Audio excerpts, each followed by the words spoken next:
할렐루야. 오늘은 특별히 추수감사주일입니다. 지난 한 해 동안 우리에게 하나님께서 함께 하시고 또 하나님의 은혜 주셨다는 사실을 깨달아 알고 하나님께 아는 만큼 깨닫는 만큼 감사하는 귀한 날입니다. 이날에 어려움들이 있고 괴로운 일들이 있고 마음이 상할 일들도 많이 있지만 그 모든 것들을 믿음으로 극복하고 하나님께 감사로 영광을 돌리시는 여러분들을 진심으로 환영하고 여러분에게 하나님의 축복과 또 은혜와 기적의 역사들이 넘치기를 바랍니다. 우리 좌우에 계신 분들에게 이런 마음을 가지고 사랑합니다, 하나님께 감사하십시다, 하나님이 축복할 것입니다 하고 격려하고 인사하십시다. 많이 인사해 주세요.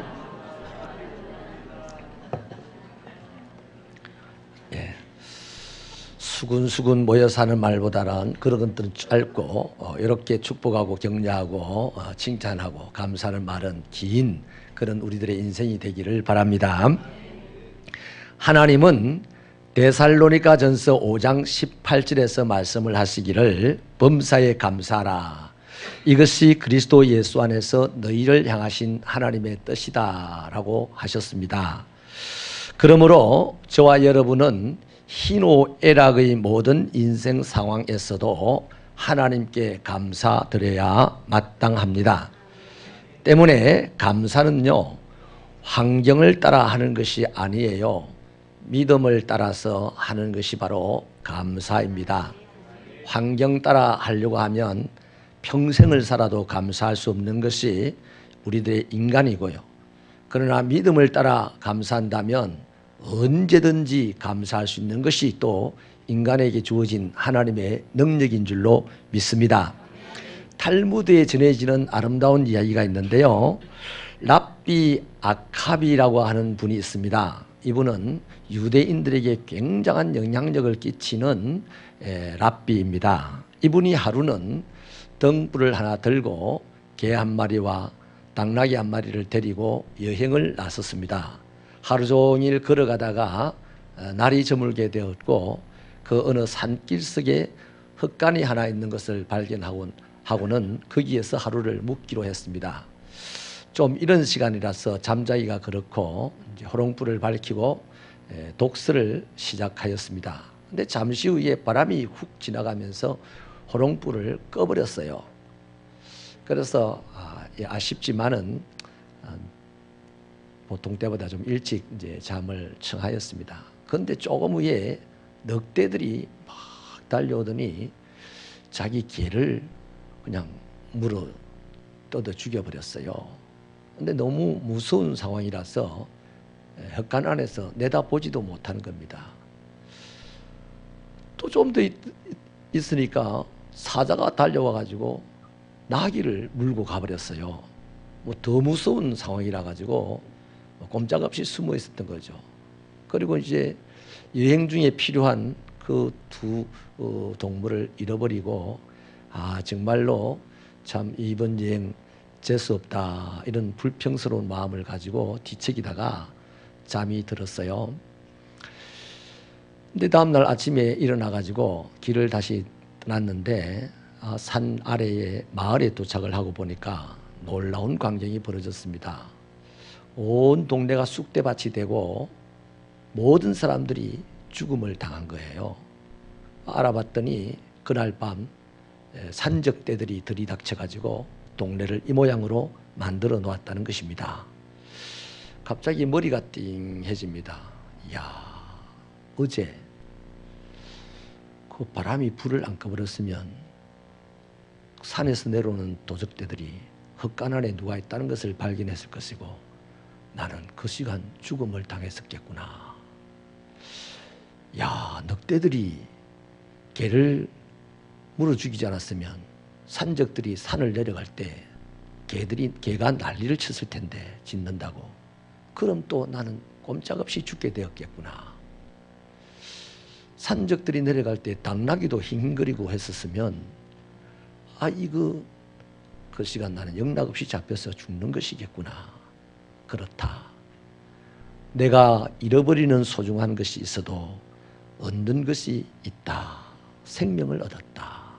내 여행 중에 그렇게 귀중한 것이지만 나는 그것을 잃어버리고 생명을 부지하게 되었구나.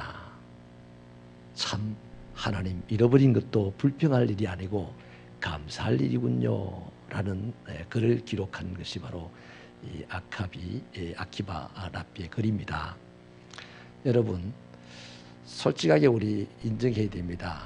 우리가 잃어버리고 손해보는 것이 하나님에게는 꽤 유익할 수가 있고요, 그것이 도리어 내게 복이 될 수도 있다는 것을 명심하고 살아간다면 또 하나의 지혜로운 자가 될 줄로 믿습니다. 오늘 우리가 읽은 본문에는요, 환경은 감사할 수 없는 환경인데 믿음 때문에 하나님께 감사하였고 그 감사 때문에 하나님의 놀라운 기적을 체험한 여호사밧 왕에 대한 이야기를 소개하고 있습니다. 모압과 암몬과 세일산 주민들이 연합을 해가지고 유다 나라를 침략하게 되었습니다. 그래서 엔게디라고 하는 곳에 그들이 집결을 했는데 이 사실을 어떤 사람이 여호사밧 왕에게 알려주었어요. 그때 여호사밧 왕은 매우 놀라고 당황하고 두려웠습니다. 적어도 나라가 절단이 나든지 아니면 자기의 왕권만큼은 날아갈 것이라는 생각이 들었기 때문입니다. 그래서 여호사밧은 하나님께 기도하였습니다. 그때 하나님께서 야하시엘이라고 하는 레위인에게 하나님의 말씀을 주셨는데 그 말씀이 뭔가 하니까 하나님이 함께 할 거니까 너희는 두려워하거나 놀라지 말고 저들과 싸우기 위하여 나가거라, 그런 말씀을 주신 것이죠. 이 하나님이 주신 말씀에 용기를 얻었던 여호사밧 왕은 찬양대를 조직했습니다. 그들로 하여금 찬송하면서 적진을 향하게 한 것이죠. 여러분, 솔직히 이 얘기를 들으니까 좀 생뚱맞지 않습니까? 자, 하나님께 기도했습니다. 하나님이 응답으로 말씀을 주셨습니다. 그러면 용기를 내어가지고 이제 싸우기 위해서 자신의 무기나 자신의 전략을 점검을 해야 할 것입니다. 또 백성들에게 사기를 진작시키기 위해서 선전가를 만들고 선동을 하고 왕이 그래야 할 겁니다. 이기게 한다 하셨으니까. 그런데 여호사밧은 오히려 찬양대를 조직을 하게 된 것이죠. 놀라운 것은 백성들도 거기에 동의를 합니다. 이 생뚱맞은 일에 아무리 봐도 이해할 수 없는 생뚱맞은 짓을 하는 여호사밧 왕에게 백성들도 동의를 해서 찬양대를 조직을 해요. 세상은 이해할 수 없어요. 그러나 가끔 하나님을 믿는 사람은 세상이 이해할 수 없는 생뚱맞은 일도 합니다. 놀라운 것은 그 생뚱맞은 일에 하나님을 믿는 사람들은 동의하고 함께 달려가는 것이죠. 사랑하는 여러분, 여호사밧 왕이 찬양대에게 주었던 가사가 무엇입니까? 21절 하반절입니다. 같이 한번 읽어보십시다. 여호와를 시작. 여호와를 찬송하여 이르기를 감사하세 그의 인자심이 영원하도다 하게 하였더니, 주어진 가사가요, 여호와께 감사하세 그의 인자심이 영원하도다 입니다. 여러분, 상황이 매우 곤란한 상황 아닙니까? 전쟁 준비가 안 되어 있는 힘없는 나라가 세 나라의 연합군과 전쟁을 치러야 할 판입니다. 감사는 가당치 않아 보이지 않습니까? 그러나 여호사밧은 감사합니다. 감사는요, 기도하고 말씀을 받은 후에 여호사밧이 내린 믿음의 결정입니다. 적군들이 쳐들어왔어요. 연합군입니다. 두려웠습니다. 그래서 하나님을 믿는 자니까 기도했어요. 기도하다 보니까 하나님이 응답을 했어요. 함께 하겠다고 합니다. 그래서 말씀과 기도로 말미암아 믿음으로 내린 결정이 뭔가 하니 모든 사람들이, 믿음 없는 사람들이 말할 생뚱맞은 짓을 한 거죠. 전쟁을 앞두고 힘없는 나라의 왕이 찬양대를 조직해서 찬송을 하게 한 거다 이 말이에요. 여호사밧의 찬양대가 여호와께 감사하세 그의 인자심이 영원하다라고 노래할 때 하나님은 뭘 하실까요? 하나님은 행동하기 시작했었습니다. 하나님께서 복병을 두어 가지고 모압과 암몬과 세일산 연합군들의 속에 서로 치게 하는 역사를 일으켰습니다. 뭐 이를테면 이런 거죠. 하나님의 사자들을 하나님이 직접 그 연합군들 속에 숨겨놨다가 툭 치게 한 겁니다. 그러자 이 연합군들이 서로가 자기를 친 줄 알고 누가 쳤냐? 세일산 주민이 쳤나 보다. 그래서 암몬과 모압이 세일산 주민을 먼저 때려 죽여버립니다. 그래도 문제가 해결되지 않는 거예요. 그래서 좀 있어 툭 치는 거예요. 이놈들이 쳤구나. 그래서 모압과 암몬 사이에 또 서로 쳐 죽이기를 시작하는데 다 자기들끼리 싸워가지고 죽어버릴 때까지 그렇게 싸웠다는 겁니다.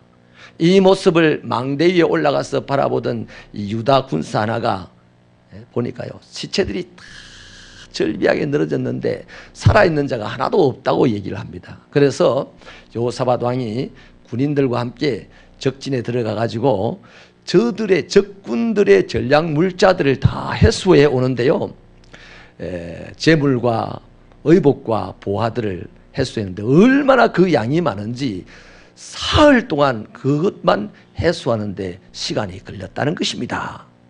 그리고 그 이후에 천하만국의 사람들이 이 하나님께서 도우신 유다 나라를 두려워하기 시작하면서 이 유다 나라는 사방으로 태평하게 되었다라는 얘기죠.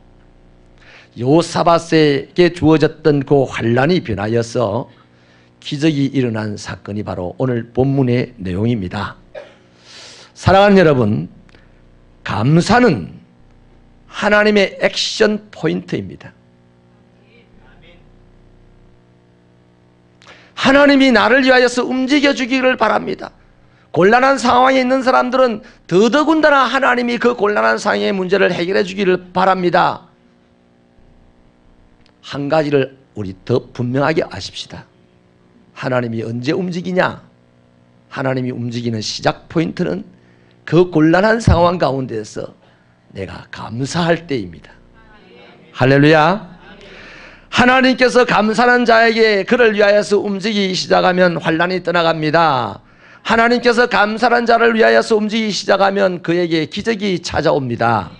사도행전 16장 19절에 그 이하에 보면 환경 때문이 아니고 믿음 때문에 감사한 사람들에게 기적이 일어나는 것을 또 한번 소개하는데요, 바울과 실라의 이야기입니다. 바울과 실라는 자신들이 원하던 소아시아 지역에서의 전도 활동을 접어버렸습니다. 하나님께서 원하시는 하나님의 뜻을 따라 빌립보라는 지역으로 들어갔습니다. 거기서 기도처로 가던 중에 귀신 들린 여자 하나를 만나게 되고 그것이 불쌍해서 그 여자에게서 귀신을 쫓아내어 주었습니다. 이 일로 인하여서 바울과 실라는 이상한 풍속을 전하여 도시를 혼란케 하는, 소동케 하는 자라는 제목으로 고발을 당하게 됩니다. 그리고 몹시 죽도록 얻어맞고 깊은 감옥에 내옥이라 그럽니다. 거기에 가두어졌습니다. 손발은 쇠고랑을 차게 되었습니다. 그러니까 다시 나올 수 있는 가능성이 거의 없어져 버렸습니다. 여러분, 바울과 실라는 하나님이 원하시는 선한 일을 하였습니다. 그런데 인사를 받는 것은 고사하고 죽도록 맞아야 했습니다. 재판도 없이 깊은 감옥에 갇히게 되었습니다. 다시는 나갈 수 없는 상황입니다. 얼마나 억울한 일입니까? 어쩌면 하나님께 원망하고 불평을 할 만한 당연한 일 아닙니까? 그러나 바울과 실라는 그 상황에서 하나님을 찬송했습니다. 사도행전 16장 25절 말씀에 보면 한밤중에 바울과 실라가 기도하고 하나님을 찬송하며 제수들이 듣더라고 합니다. 이 말이 무슨 말이냐 하면 그냥 숨어서 겁이 나서 어쩔 수 없어서 그렇게 찬송한 것이 아니고요, 우렁차게 자기를 죽이려고 하는 사람들이 다 듣도록 그렇게 찬송을 했다는 말이죠. 바울과 실라가 빌립보 감옥 안에서 이렇게 찬송을 한 이유가 뭘까요? 감옥이라는 절망적인 환경은 결코 그로 하여금 찬송할 수 없게 하는 환경입니다. 그러나 바울과 실라는 하나님에 대한 믿음이 있었어. 그 감옥의 환경, 처절하면 처절할수록 더욱 용감하게, 더욱 당당하게 하나님을 찬송했다는 것이죠. 디모데전서 1장 12절 이하에 보면 바울 사도의 자의식이 잘 나타나 있습니다. 자신은 죄인 중에 괴수라고 고백을 했습니다. 그런데도 주님은 자기 같은 더러운 죄인을 일절 오래 참아주셨고, 또 자기 자신을 충성된 사람으로 여겨주셨고, 또 자신에게 사도의 직분을 주셨고, 거기에다가 능력까지 주셨으니 이같이 더러운 죄인을 그렇게 인정해 주신 주님에 대하여서 날마다 감사하는 마음을 품고 살았습니다. 감사가 그의 인생에 배어 있었다는 것이죠. 그런 자신이 더더군다나 그 거룩하신 주님의 일을 감당할 수 있게 되었고, 주님이 당하신 그 고난을 자신도 당하게 되었으니 그저 감사할 뿐이었습니다. 다윗이 고백한 대로 주님께서 남겨놓으신 고난을 교회를 위하여 나의 육체에 채우노라 하였던 그 고백을 가지고 살았던 이 바울에게 당하여진 그 엄청난 환난과 곤란한 상황은 아무것도 아니었습니다. 더더군다나 하나님을 찬양할 재료에 불과했던 것입니다. 할렐루야. 이것이 믿음입니다. 믿음의 사람들은요, 억울한 일을 당할지라도 억울한 현실을 보지 않습니다. 하나님을 봅니다. 그래서 기도를 통해서 하나님께서 왜 나를 이런 상황 속으로 밀어넣으셨는지, 오늘 나에게 이런 상황이 있게 되는 이유가 무엇인지, 하나님께서 원하시는 것이 무엇인지를 찾고자 하고, 찾고자 하는 자는 반드시 깨닫게 되고 만나게 되고 알게 되어서 하나님을 찬송할 수밖에 없게 되는 것이죠. 그러면 감사할 수 있는 사람이 됩니다. 왜냐하면 하나님께서는 하나님의 백성들에게 결단코 의미 없는 고난을 주시는 적이 없고, 복을 보장하지 않는 고통을 주시는 적이 없는 분이시기 때문입니다. 하나님에 대한 믿음은 우리로 환경이나 상황을 뛰어넘어서 감사의 찬송을 부를 수 있게 하는 것입니다. 바울과 실라의 그 찬송에 대하여, 감사에 대하여서 하나님은 또 액션을 시작하는데요. 사도행전 16장 26절은 25절에 이어서 이렇게 말씀합니다. 이에 호련히 큰 지진이 나서 옥토가 움직이고 문이 곧 다 열리며 모든 사람의 매인 것이 다 벗어졌다. 그렇게 말씀합니다. 기적이 일어난 것이죠. 바울과 실라에게 일어난 기적은요, 자신들에게만 그친 것이 아닙니다. 그 주변에 있는 사람들에게까지 기적이 미쳐갔는데 간수의 온 가족이 예수 믿고 세례를 받는 역사가 일어난 것이죠.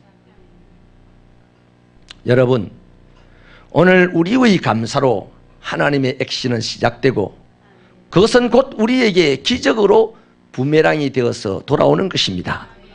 그것은 나에게만 기적을 만드는 것이 아니라 내 주변의 사람, 내 가족들, 내 이웃들에게까지 기적을 경험하게 하는 놀라운 복이 되는 것입니다. 전 세계적으로요, 4천만 부나 팔리는 대단한 책이 하나 있는데요, 마음을 열어주는 101가지 이야기라는 책입니다. 이름 없는 사람들이 겪었던 감동적인 이야기들이나 전해져 내려오는 숨어있던 감동적인 이야기를 발췌해서 편집한 책입니다. 이 책을 쓴 저자가 마크 빅터 한센이라는 분입니다.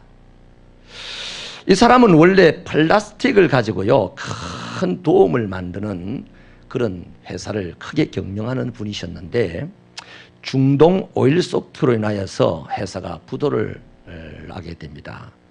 크게 파산을 했습니다. 한순간에 모든 것을 잃어버렸어요.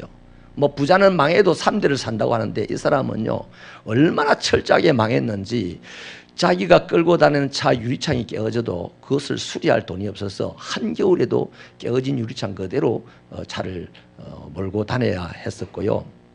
어디 한 군데 직장을 얻어보려고 해도 큰 회사의 오너이기 때문에 직장도 생기지도 않는 겁니다. 주변의 친구들도 다 떠나버렸습니다. 심지어는 주유소에 가서 기름을 넣을 때도 오늘 우리가 이해를 한다면 부자들은요 기름 넣을 때 만땅이랍니다. 가득 넣으라 그럽니다. 그런데 가난한 사람은 가득 못 넣어요. 10,000원 주세요. 15,000원 주세요. 그런 주유소 직원도 알죠. 아, 이 사람이 형편이 그렇구나.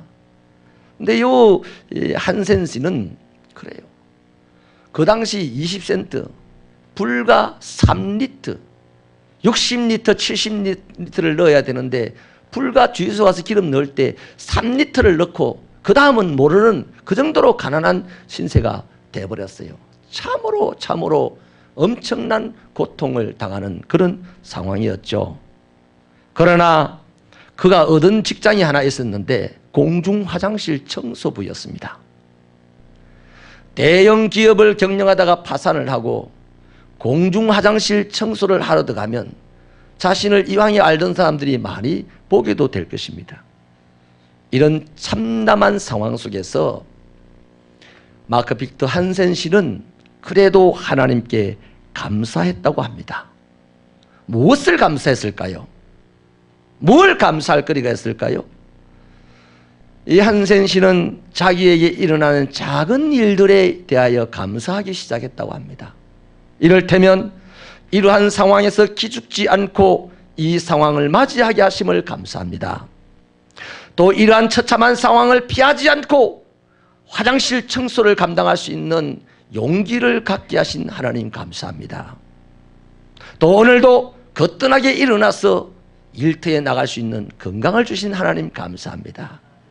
아주 사소한 일들을 가지고 하나님께 감사했다고 그래요. 그리고 자신을 하나님께서 반드시 다시 성공시킬 것을 믿고 즐거운 마음으로 일을 했다고 합니다. 그가 감사할 때 하나님은 역사하기 시작했습니다. 그에게 일기처럼 글을 쓰기 하게 했다는 거죠. 다시 말하면 하나님께서는요 자기에게 일어나는 사소한 그 일들로 인하여서 하나님께 감사하기 시작하니까 하나님께서는 그에게 눈을 뜨게 하여 주셔서 세상 천지에 가난하게 살아가는 사람들, 소시민으로 살아가는 사람들이 행하는 그 일들 속에서 아름다운 사건을 발견하는 눈을 갖게 하시고 그것과 아름다운 사건을 감동적인 글로 쓸 수 있는 표현력을 갖게 하신 하나님이셨습니다. 그래서 그는 사람들의 마음을 따뜻하게 해주는 101가지 이야기라는 무려 4천만 부나 책이 팔려가게 되는 그런 놀라운 작가가 되었고 자신의 실패담을 근거로 많은 기업에 들어가서 실패하고 어려움을 당하는 사람들에게 희망의 메시지가 되었습니다. 지금은 플라스틱 공장을 하던 그때에 비하여 수천만 배로 크고 유명한 부자가 되어 있습니다. 지금도 글을 써서 전 세계에 팔려나가고 있는데요. 우리나라에만 해도 20여 권이 번역되어 들어왔습니다. 대표적인 책이 영혼을 위한 닭고기 수프라는 책입니다. 여러분 그렇습니다. 오늘 우리의 환경은 질병입니다. 그러나 믿음의 사람은 그 질병 중에서도 감사드릴 수 있습니다. 오늘 우리의 환경은 사고를 당하여 사고 수습을 하는 중일 수도 있습니다. 그러나 믿음의 사람은 사고 수습 중에도 하나님께 감사할 수 있습니다. 극심한 가난 가운데서도 사업이 실패하여서도 친구에게 배신을 당하여서도 억울한 일을 당하였어도 믿음의 사람들은 그 가운데서 그 상황 속에서 하나님께 감사하는 것을 잊지 않습니다. 이것을 세상 사람들은 도무지 이해하지 못한다고 하겠죠. 그러나 믿음의 사람은 이것이 당연하고 이 열악한 상황 속에서도 감사할 수 있는 사람이 되는 것이죠. 이유가 뭘까요? 힘들고 괴롭고 도무지 이해가 안 되는 이 어려운 상황 속에서도 내가 하나님을 바라볼 때에 하나님은 한 줄기 섬광의 빛으로 내 이 환경 속에 섭리하며 들어온다는 사실을 알기 때문입니다. 그래서 그 믿음이 있어서 하나님께 감사하는 거예요. 말씀을 마치겠습니다. 지난 한 해 동안 우리에게 이런저런 힘든 일들이 많았을 것입니다. 갑자기 닥친 어려움 때문에 삶이 이만저만 고생이 아니고 질병으로 인하여서 당하는 아픔도 몹시 큽니다. 가정이나 자녀의 문제로 남모르는 쏘가리를 해야 하는 것도 있습니다. 장사가 어려워져서 걱정도 많습니다. 억울한 일을 당해서 밤잠을 못 자고 설칠 때도 한두 번이 아닙니다. 그러나 그것보다도 더 분명한 것은 우리 하나님은 살아계신다는 것입니다. 그만큼 분명한 것은 우리가 그 하나님을 믿는다는 것입니다. 하나님께서는 그 지난한 어려움들을 그들 가운데서 우리를 버리지 아니하시고 지금까지 함께 해주셨다는 것도 사실입니다. 복된 내일로 우리를 이끌어 가실 것도 확실합니다.